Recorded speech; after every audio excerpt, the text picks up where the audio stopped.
This program is part of the Cosmic Potato Podcast Network. For more shows like this, visit our website at cosmicpotatonetwork.com.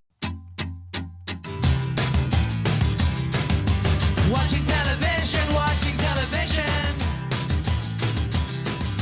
Watching television, watching television.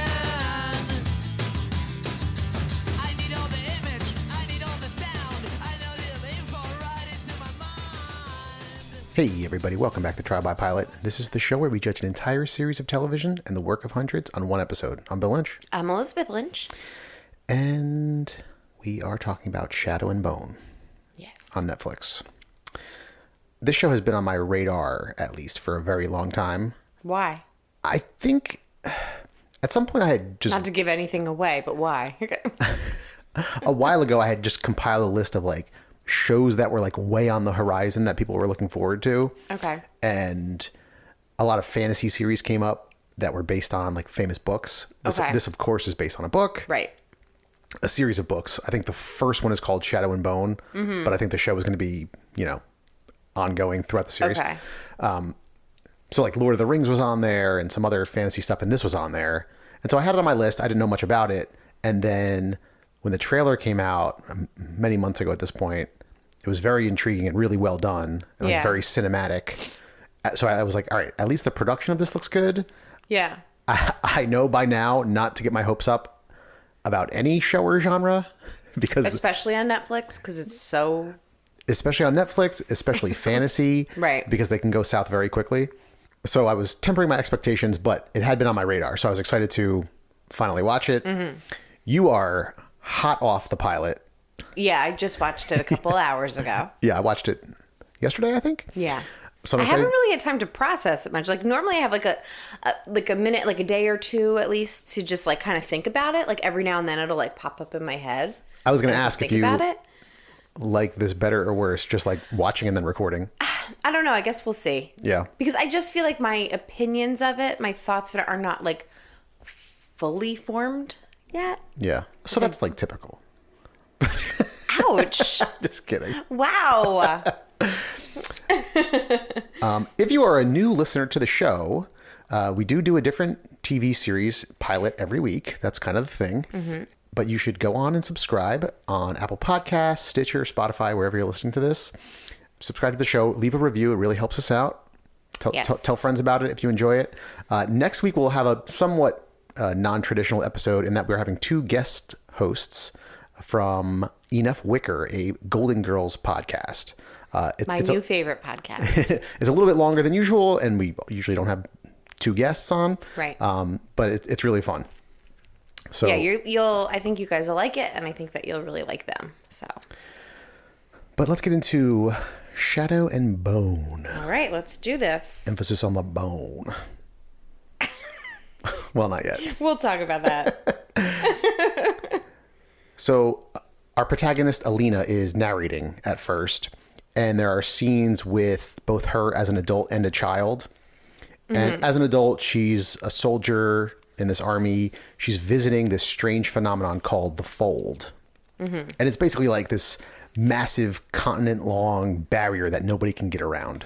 It's like a big, like, cloud or something. Yeah. That's the only way I can describe it. Like, looks like a storm. Yeah, it looks like a black storm. Yeah. Because there's like lightning flashing in it. And it's like, I don't know. But it's like down to the... Well, it's through the water, right? It's over water? Or is it over land? I think it's over just land. Weren't they on a ship, though? They were on a skiff with a big sail that they could like blow over the sand. Oh, yeah, okay. I think it was sand, not water. Okay. And we see her as a child, and it's revealed that her parents were killed in the Fold at some point. That the Fold ate them. I think someone said that. The Fold I think that was ate them, or like something in there ate them. Yeah, I think the Fold eating them was metaphorical. Like they went into the Fold and were killed. Okay. I wasn't sure how to take that because then there were actually creatures later. So right, I wasn't sure if like they knew exactly what it was. And her but mother... I do know metaphors, guys, okay? And since her mother was from a different country that I think they're now enemies with, she, looks like a foreigner. She has like very dark features. Mm-hmm. And so she's never really felt welcomed in this place. Right. And she's also seeking a way to the other side of the fold for, personal reasons other than being in this military unit. She wants to get away from this place and explore. Mal is another orphan and her best friend from childhood. They were raised by the same older woman, foster mom. He's also a soldier. And we meet him in a fighting ring where he bests his opponent, but is then challenged by some guy who starts to bend the air around him to his will. So there's some magic users in this military. And we see a few more of those guys outside who are practicing using fire and air. And I'm guessing it's all the elements, but I think we only see a couple of them. And so Alina and Mal meet up. His unit's just arrived, and I don't know if he was a general or a captain, announces to everyone that, they're breaking up the units. Some are going north, some are going south, and they need a small unit to go through the fold on a supply run. So apparently, I just read very briefly, the idea is basically, this fold cut this continent in half. And so the eastern side, I'm probably mixing these two up. I think, the western side, which is on the ocean, is doing great. They have connections to all these other continents and the ocean and whatever else. And the interior has no connections to any other country. So they have no supplies. They have no resources. And so they're not doing so great. Okay. I think I was getting a little bit confused here, and I was having a hard time figuring out where everybody was. Yeah. Did you think that was confusing too, or is that just me? I was following along pretty well, but I did make a note that they throw a lot at you. Yeah, I think with the flashbacks, and I think I was maybe confused about the timeline. Yeah. Too. I was wait, is some of this happening before or after something's already happened? But it wasn't a flashback. It was I don't know. I'm maybe making this confusing for the listeners, but because I can't explain it well. It was a little confusing especially if you weren't really paying attention, then you would be totally lost, I think. Yeah. But they do throw a lot at you, a lot of geographical stuff and history stuff and a lot of people. So it was a lot to keep track of. Yeah. So this guy says, this group is going on a supply run through the fold. If it works, by next week, they're all going to have a full meal. So again, alluding to the fact that they are not eating very well. So, because they're basically putting gray slop on their plates, right? So I have a question. I guess in the beginning of the episode, I was thinking that the fold was this thing that you don't go in. But then clearly they do. They're we're doing a supply run. So is it normal that you would go into the folds? I guess I was a little confused. So yeah, when they first started talking about it, I thought it was if you go in the fold, 100% you're dead. No one ever gets out. Which later on they reveal is not 100% the case. I think people do go through the fold. Someone in Alina's unit, I think, had 3 scars or 3 tattoos on his arm. And he's oh, I've been through 3 times. Oh, okay, yeah. So it does happen. I think it's extremely, extremely dangerous. And there's a very brief exchange between Alina and Mal, when they pick these people, it's a foregone conclusion who they are because they know they're going to die. So they pick the bottom of the barrel, people that are unimportant. Yeah. However, Mal's name is called. And so he's chosen as one of the people that are going to go on this supply run. Right. But why couldn't they just go down to the other? Why is the other group not helping them and bringing them supplies? Because Are they enemies?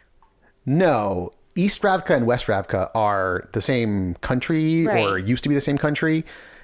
And so I think they're working together, but the Easterners have no reason to risk their own people. So they're willing to give supplies, but the Westerners have to take the risk to come across. Okay. And they show a map. So I'm just so confused about where everything is. Yeah, they show a map very briefly, but this thing stretches for I don't know how many miles. Yeah. Basically the entire continent. And at the southern terminus of it is this crazy mountain range that no one can get through. Oh, okay. And at the northern part, I think it's basically in the tundra, and there's another country up there that is extremely aggressive towards Ravka, and they just guard their borders. So basically this fold goes right in between this country. Yes. Okay, I guess when you were saying that one side is doing well, I thought it was that they were on the same side of the fold. I guess I was just confused. Why aren't they coming up? Oh, no. But it's they'd have to go across. Yeah, okay. they're split. Okay. So now we're introduced to a new location, Ketterdam, which is an island off the coast of East Ravka. or I'm sorry, Western Ravka. God damn it. Can I interject and make a Hold complaint? on. I am sure that I'm saying East and West incorrectly. Okay. So just ignore don't add us. any directional things I say. Just completely ignore them. Can I make a comment? Yeah. I wish they had chosen a different font to tell you where they were. Okay. Because at the bottom it would show you in like it was like gold, like in like a very like I don't know, fancy lettering. It looked cool. It looked cool, but it was too small. And I honestly, in that, I get why they did it. It fit within the theme. Yeah. But in that case, I just want like bold white letters across the bottom to tell me exactly where we are. Like, that I found confusing because I'm like, oh wait, I have to look down there now. Yes, it was a little bit small and fancy to actually be legible. Yeah, yeah. So we're introduced to this guy, Kaz, who's like a casino owner / crime boss. You know, like... You can tell because he's got a cool hat on. And he's making like a cane with a raven's face. head. Yeah. And he's working with this very skilled spy, Inej, that apparently he bought from somewhere else, although he says he's just paying off her indentured servitude. Okay. And she has found out that someone is offering 1 million space bucks to cross the fold and bring something back. I don't remember the name of the actual money, so I just said space bucks. I was like, did you just say space bucks? Kruger? Yeah, it was something like that. It was like Kruger or Kruger. Yeah. Yeah. Space bucks. But they're questioning, like, why is this person spending so much to get across the fold? Like, what could possibly be worth that much? Mm-hmm. And we get a little bit of history, and they talk about how a century ago, people tried to tunnel under the fold, but something heard them, the, literal monsters that live in there. Mm-hmm. And it was created 100 years ago by this Grecian with shadow magic. And so basically it's this, like, giant shadow. Yeah. And so only a sun summoner can stop it, which is this, mythical type of magic, but they don't exist. It's just like lore. Right. At least not yet, they say. But they have to find a way to get through because they really want this job and they want to figure out what this mystery is. But word is traveling fast, and now their nemesis wants the job too.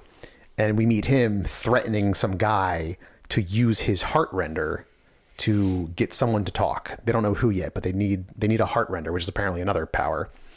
And this guy ends up getting killed. Not the nemesis, the guy who owns the next door casino. I don't know. Yeah. That was the only time we saw that character. There was like a lot of stuff. Yeah. A lot of places. And now we're back with Alina and Mal, and they're in the mess hall getting food, and Alina gets sent to the back of the line for her heritage. Shuhan is the name of the country that she's from. Okay. And some guy's like, get to the back of the line. You go last. And so she storms off and doesn't eat, which Mal sees. And so he sneaks into a Grecian tent, which is apparently like, I don't know if it's not royalty, but just like very wealthy people. Yeah. I couldn't figure out what they were. Yeah. And at least some of them has powers because he goes into the tent and steals some grapes and maybe some almonds or something. And he's approached by this very flirtatious woman who basically wants to bone. Right. Shadow and bone. And she'll be on the voyage as well. But Mal, declines her offer and runs off to find Alina. And we see that she has, I think, the ability to bend fire. She like puts out a candle with her hand. Yeah. And so the next day... I was like, cool. It's like she just, like no one saw it. She just like moved her hand in like some like sweeping motion and the candle went out. I'm like, okay. And she had this face on like, look what I can do. I'm like, you didn't bring him back here to have sex with you. You just blew out a candle. Well, she saved herself a couple steps. It was so strange. It would have been cooler if someone saw it or it was like a surprise in some way. But it was just like... I don't need this light on anymore. Clap on. And so the next day, the Black General shows up, who we don't actually see in this episode. But their captain, tells everyone, all right, hurry up, pack your things up. And Alina springs into action because she really doesn't want Mal to go and die in the fold. And so she goes into the cartographer's tent. I guess she is a cartographer. Yeah. She goes into the tent and starts burning maps of the western side of the fold. I think that's actually right. I think it really is the western side. And so when her captain finds this out, he's, of course, upset. And she volunteers to cross and redraw the maps. And so like, yeah, you will go and your whole unit's going to go too. So now she's gotten everyone into this mess. And so they're brought onto this skiff with like a big sail. Right. And Mal is not happy when he finds out that she's going too. Can I interrupt? Sure. So is the reason she wants to go across because she doesn't want to be without Mal? Because he's going? Yes. But did she also just want to go anyway? Yeah, I mean, I think she did, but I think she did that so she could be with Mal specifically. Okay. Yeah. Because at first I was like, is she in love with him? Which she is, but I couldn't figure out their relationship at first. Yeah, I think in this pilot, they're just best friends. They're best friends. They've been but best friends since childhood, and nothing has ever happened yet. So he's not happy, but there's no time to do anything. They're like already closing up whatever gate. And one of the magic users, uses her powers to put wind in the sail, and they're off through the sand. And so they are approaching this just massive wall of shadow until they enter it and everything goes dark. And they're warned the only light should be this blue flame on the ship, this like little tiny blue flame. And so we hear monstrous noises moving throughout, and there's lightning, but it's mostly dark. And eventually the blue flame goes out. I can't remember exactly what happened. I don't either. It wasn't clear. If it was just like the wind or it just went out. Maybe, yeah. And so the captain of the skiff is like trying to relight it, and some soldier lights a regular lamp. And so like, everyone's freaking out, like put that out. And as they're yelling at him, he like holds up the lamp, and a giant dragon gargoyle like figure appears behind him, grabs him and carries him off. And the lantern he's holding smashes against the ship and starts a bigger fire. Right. So now there's a bunch of these creatures attacking, picking off humans. The magic users are trying to fight them off with fire, but not really doing that well. Right. One of Alina's friends from her unit jumps off the side of the boat to try to escape. And Mal is picked up by one of these things. And so he's like trying to struggle against it and like stabbing it in the leg. And Alina picks up one of the guns and shoots it. It drops Mal and she rushes to his aid, but like he's basically dying on the dock of the ship. Yeah. And he says he'll see her in the meadow, which we saw as flashbacks a couple times, like them lying in a meadow. And so she smiles at that, but is then picked up by one of these monsters. It grabs her shoulders and starts to pull her up as her and Mal are like grabbing onto each other's hands and they're not letting go. And as we see her like panicked face being pulled upward, her face just like lights up, like literally like starts to glow and light up. Right. And there was like this weird like bar or something going through her neck. Did you see that? There was like a line coming across her neck. Oh, I don't know. I don't know if that was like important or if it was just kind of like a shadow of something else. But I mean, the main thing is that she's glowing. Right. Not this bar. Well, maybe it's something. I don't know. I didn't notice that. Eventually, we see that on the other side of the fold in Western Ravka, the soldier who jumped overboard, Alina's friend, does make it through to the other side. He somehow gets there.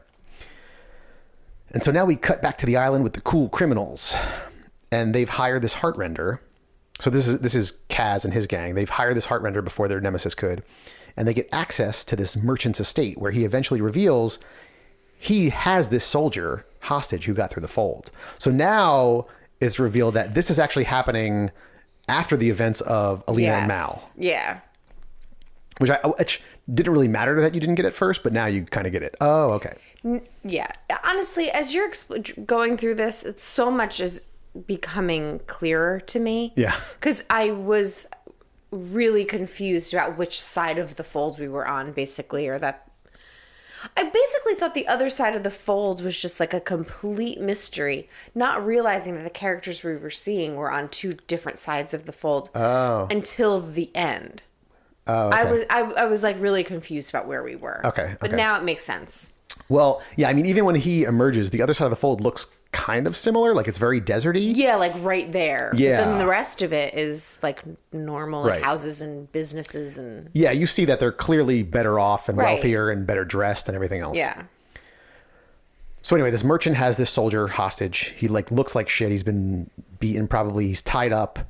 And so Inej goes over to him and gives him water. And we see her a few times empathizing with, the downtrodden people that are being held against their will.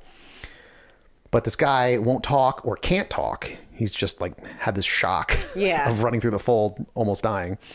And so the heart render goes over and calms him down, and we can hear his heartbeat like really fast. And then as she talks to him and like touches his wrists, his heartbeat slows down. And so he reveals what happened, that he saw this person light up. And we see in the fold Alina lighting up, and like just light shoots out in all the different directions. And like the creatures either fly off or they dissipate when the light hits them. Right. And their boat ends up crashing back where it started in East Ravka. And so this merchant wants to know, like, what's the girl's name? Who is the sun summoner? And, you know, the guy's like hesitating to say Alina's name and give her up. But he's promised he'll be freed, which like you knew what that meant right away. Yeah. And so he does tell it's Alina Starkov, and blam, the merchant shoots him in the head. Now you're freed. Yeah. I just saw coming. So now the merchant's like, the people in this room are the only one that know on this side of the fold who the sun summoner is. And he tells them, find a way to get through the fold, or I'll hire the other guy, and you have until sunrise. He wants them to get through the fold by sunrise? He wants them to have a plan. Have a plan. Oh, okay. To leave at sunrise to get through the fold to find Alina Starkov. Oh, yeah, because he's like, give me like a couple of days. He's like, you have till sunrise. Yes. Okay. Yeah. I think that was the last scene. I think that was the pilot Yeah. to Shadow and Bone on Netflix. What did you think an hour after watching it? Okay, so first impressions were that I thought it was really well done as far as, like you said before, production. I thought that the writing was decent, and the performances and like all of that kind of stuff was good. Yeah. I thought that the storytelling itself was a little bit confusing for me, but I mean, that just sometimes happens in pilots, and you kind of have to like wait until the next, like, I feel like they're telling kind of a complex story, and trying to tell it in an interesting way is like, I don't know. Was there a better way to do it? Maybe, but maybe it would have been long and drawn out, and maybe this was a way to like really get all of that information. Like it was kind of interesting. It was just confusing. Yeah. Once I figured out what it was. So I don't think it's something that I'd be like, I don't know what's going on in this show at all. Like if I continued to watch it, it would probably become clearer now that I know. But I say that, and I want everyone to understand how completely lost I was about where everything was. But as you're explaining it now, having seen it, I'm picturing everything, and I'm like, oh, okay. Right. So that was a little bit confusing. I would say that was like kind of a negative for me. The performances were fine. I mean, then there's like also the chemistry between like the two main characters was like not totally there for me. Oh, I don't know if it's maybe because it's kind of unrequited. I don't really know. Yeah, I made a note that I actually liked the two of them, or I liked the two of them together, or at least didn't dislike them together. Yeah, that's fine. Because so often in these kinds of shows, or I mean, you know, any show with a romantic pairing right off the bat, it's very seldom done well. A lot of shows we've seen, you're like, where's the chemistry between these two characters? It's like not only non-existent, it's like sucking, you know, everything around it. Yeah. I didn't feel that way about this. Yeah, and I think I liked both of these characters like on their own. Yeah. I just was like, again, it might just go back to me being like confused as to like what exactly was going on in that. Like I had trouble following like the first, I don't know, like 15 minutes or something. I also had to put the subtitles on because I found a lot of them, like they were speaking really softly for a lot of things. Yeah. So I, like once I put them on, I like was following it much clearer. You know, sometimes fantasy, we've talked about this, they're introducing you to a whole new world. Right. Everything in that world is different than what's in our world. So like their money is called different things. The countries they live in, like all this stuff is different. Yes. So you do have to kind of like accept that you're going to be a little bit confused, and you're going to have to like take time to figure out what all this stuff means. Right. And I think they just, you know, assume that if they do a good job with the production of this pilot, people are going to continue to watch and fill in the gaps of like where this country is in that country and what this means and who these people are. Yeah. I think, you know, throwing those things out and establishing them at some baseline level for the first episode was good. They focused more on the main characters. Yeah. So I think they did a good job with that. And then like you'll learn more as you need to about the world. Yeah. And like what I appreciate about how they did it, even though I was confused, like, is that it wasn't just like all exposition, which like is so terrible and bad in a lot of these like fantasy shows that we see. And like, I don't know why I keep thinking of this. Why this keeps coming into my head, but like, remember Vagrant Queen and how bad that was? I'm not like comparing the two as if like they're like the same, but like that was bad. Like every single, like the writing was terrible. Everything they explained, like they just had throwaway lines and stuff that made no sense. Like this was much better at developing all of like and establishing all of that stuff. It just took me a minute. That's all. All that being said, like all in all, I did not dislike it. Did you like it? I think, but I'm not sure. Like I wasn't 100% sure when I stopped watching it. Like once it ended. Okay. Like after talking about it and like now these things are clear, like I might be more interested to watch another one. But like I'm not sure if I'm like super invested in it. Mm-hmm. Do you know what I mean? Yeah, I mean, sure. What do you think? I mean, up until an hour ago, you hadn't even seen any of it, so it's tough to be invested by this point. I know, but you know, some shows you're like, oh, I gotta keep watching. Sure. You know? I liked it. I thought, you know, everything we already talked about, the production was really good. Yeah.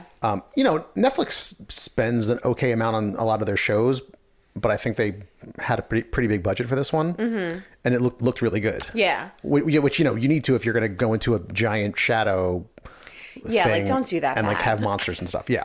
So the production was really good. I thought, I mean, I don't know if any of the actors were like blow my mind standouts in this first episode. Right. But I thought everyone was good. Everyone was competent. And I never thought about like a bad actor in the show. Right. You know, as we've discussed and I noted, like there was a lot of world building and history and geography thrown at you, maybe a little bit too much, but at the same time, what they did was well done. Yes. And even though I was a little bit confused, it was also intriguing to me because it was so well done. Like, okay, they are establishing a world here. Right. You know, there's a lot going on, but eventually we're going to find out all about these different relationships between the countries and this magic and the history of what's going on. So I did find that intriguing. And then, you know, they just introduced like little bits of lore here and there, you know, about 100 years ago when someone tried to tunnel under. The Malalina lovey-dovey stuff, you know, it's fine. I thought maybe it was like a little bit rushed to do that right away. But like I said, I didn't think they had a lack of chemistry. I thought there was something there. Yeah.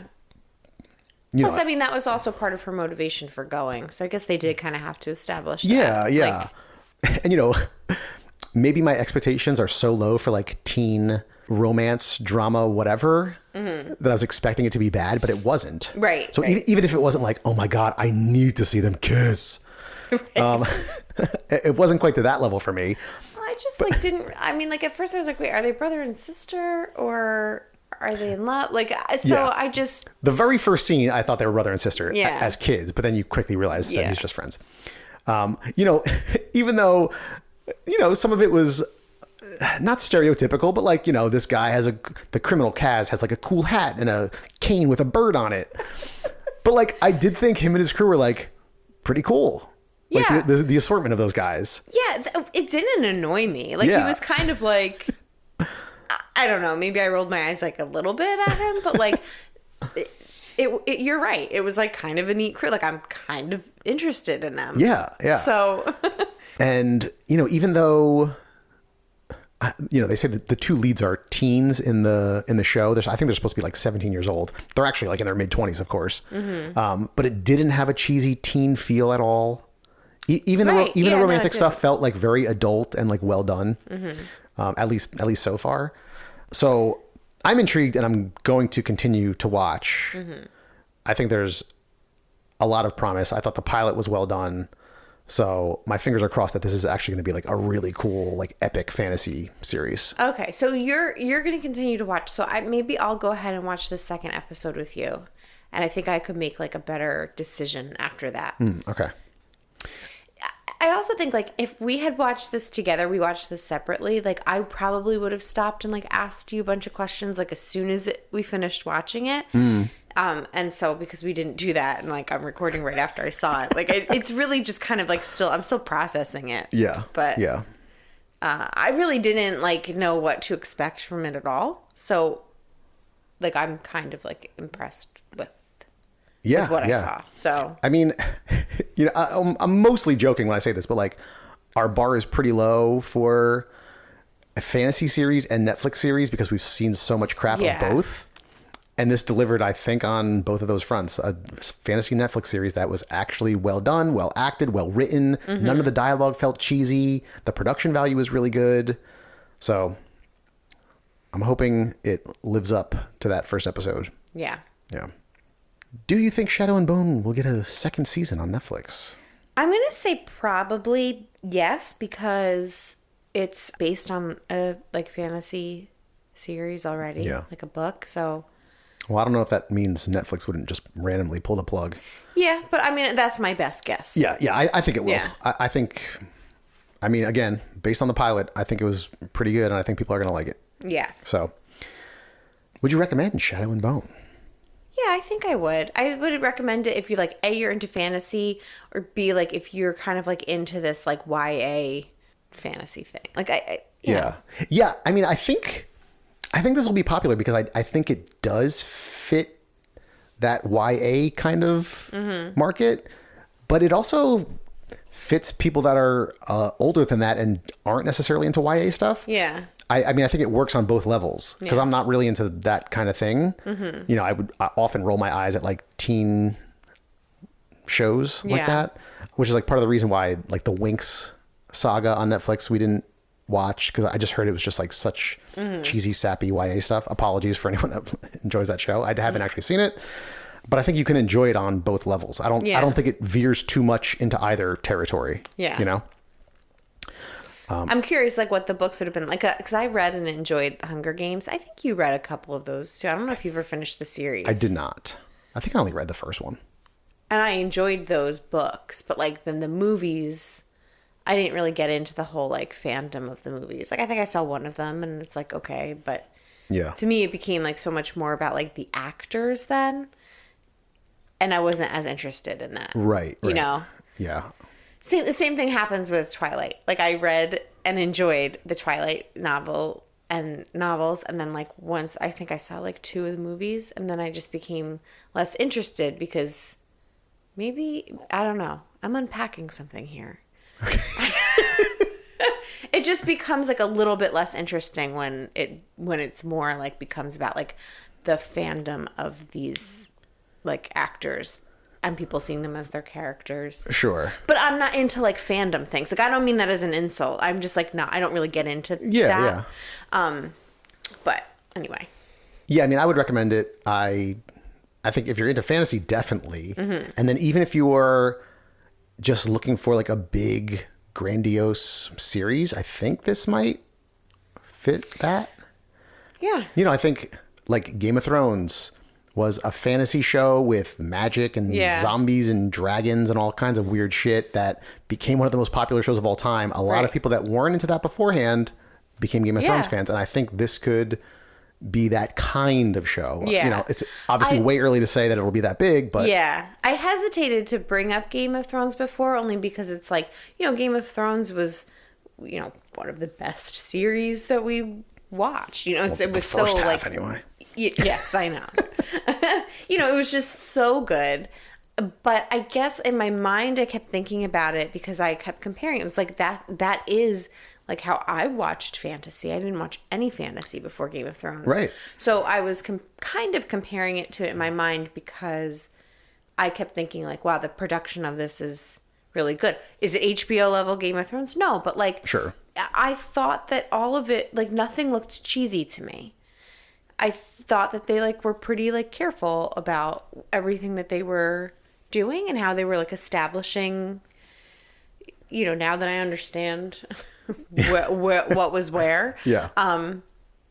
You know, like the camps set up and all that stuff. Like I felt like it was, and the fact that the writing and the performances were also decent. It was like, you could draw that comparison without me being like, oh, this is going to be the next Game of Thrones. Right. I don't necessarily know that. I just think it was pretty good. Yeah, I mean, I think it's a somewhat natural comparison to make. Yeah. You know, these grand epic fantasy series books that are being turned into a show. Game of Thrones is another pilot that throws a lot at you. I mean, there are true, so many characters, more than this show even. More characters established, more locations established in the pilot episode. Yeah. That, you know, a lot of people complained about during the first season. Like, I can't keep track of all this stuff. Oh, my dad never knew. Well, and he watched that whole thing, but he like never knew who anybody was. You didn't know where they were. He would always ask. Remember, we would go over on Monday nights for dinner over there, and he always had questions. He'd be like, "Bill, where are these people Game marching? of Thrones. They're always just marching everywhere." But he still watched it because it was still good. Yeah. You know, like, and I mean, yeah, that was the point I was getting to, is because it was overwhelming, but it was done so well. You didn't care because you knew, like, they were going to teach you these things about the locations and the familial relationships and all this other stuff. Yeah, that's a good way to put it, I think. All right, let's go watch episode 2. Bill, you're going to have to help me out with the hashtag, but it's been a while since we're just a couple of dopes on a podcast. Oh, you're talking about our famous segment, we're just a couple of dopes who watch TV, but there's also important stuff happening in the world? Yeah. That's it. Yeah. Yeah, if you want to go back and the Instagram post that I had up didn't have the hashtag, so if you want to go back and check out our other posts where we highlight some important nonprofits doing important work, you can follow hashtag WJCDWWTVBTAISHW. Yeah, that's it. All right, what do you got? There it is. Okay, well, so April is, or, you know, has been Child Abuse Prevention Month. And so we are highlighting this month Prevent Child Abuse America, which happened to be the philanthropy of Sigma Delta Tau, which was my sorority. And so that's where all of our efforts of philanthropy would go towards. And so we always had like a big month in April of like fundraising and tables, and we had like our big event always went to our big like show event that we would do. Fundraiser would always go to that. And so I just wanted to highlight that. I have a good friend who is a social worker helping prevent child abuse as well. And so it's just something that's I think is important to continue to talk about. And so we will link Prevent Child Abuse America in our social media. Cool. So you guys can go and make a donation and read about all the great work that they're doing. All right.